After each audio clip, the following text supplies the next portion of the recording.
Year 10 and 11, welcome to some additional revision on the character of Eric Birling in preparation for your English Literature exam.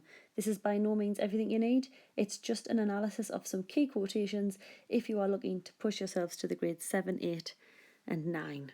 We're going to start with half shy, half assertive, which is a stage direction we get for Eric Birling.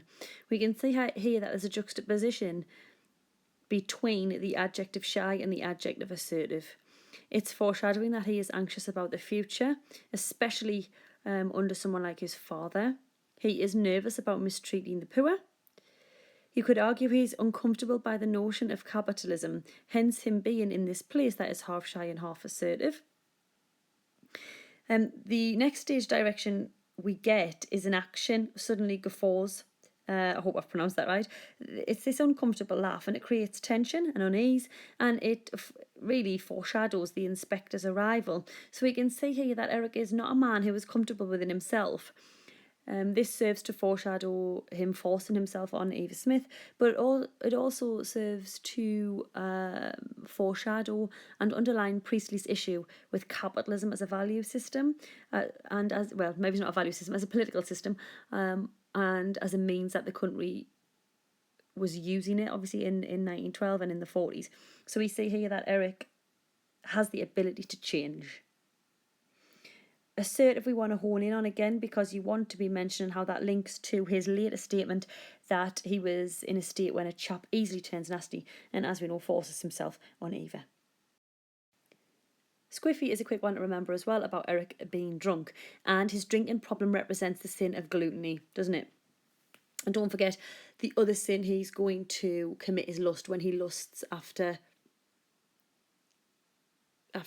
Eva Smith, and we know that that obviously is a symbol, and it's there written. It is symbolic of capitalist exploitation, his greed.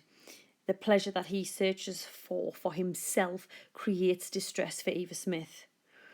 You can argue that his drinking also helps him cope with his compromising of socialist views in favour of conservative views. So remember, we know that deep down under the surface that Eric is going to become socialist, and it's perhaps he's drinking because he's not comfortable with the fact that he has to compromise these ideals, the ideal of equality. The drinking as well might also be a coping mechanism for what he's done, for the way he treats women of the lower and working classes. And whether or not you believe he's only done it once with Eva Smith is up to you, or whether he's done it with various women. It wasn't uncommon for middle class to upper class men to go to these bars and, unfortunately, to mistreat women of the lower and working classes. And the massive quote I already mentioned was when a chap easily turns nasty, and don't forget the uncomfortable use of that adverb easily. It has disturbing connotations here that men of the upper class are, once they've had a drink, easily exploit or abuse women of the lower classes or vulnerable women. And then when he does force himself on Eva Smith, this becomes an extended metaphor showing how capitalism abuses the poor and the working classes. And this is on my Eva Smith video as well. The language frightens the audience. The language frightens us. It frightens me that he thinks that you can easily turn nasty once you've had a drink. And again, it's this idea that perhaps they believe that this behaviour is commonplace. And remember, especially Mr. Birling and Mrs. Birling and Gerald, by the end, they just don't take responsibility for their actions, even though they're treating people in this type of way. And again, it shows us how they're quite frivolous, aren't they? In the way they discuss the lower class is quite trivial, and everything's at the expense of the lower classes as well, isn't it? If you're really pushing the grade 8, the grade 9, you might want to mention the Oedipus complex. So Eric represents the clash between socialist and capitalist views, but he also shows us his troubled relationship with Mr. Birling, and it reflects the Oedipus complex, that boys challenge authority, that boys will challenge their father, which he does. So the Oedipus complex is there. Try and spell it right, obviously, when you're making your notes and in the exam. And the Oedipus complex is the sense of rivalry with a parent of the same sex. So when he stands up to when he stands up to Mr. Birling, and I suppose you could argue when Sheila stands up to Mrs. Birling, potentially, when they challenge the authority of their parents. And don't forget, as an allegory and an extended metaphor, it's socialism challenging capitalism as a means of running the country. Okay.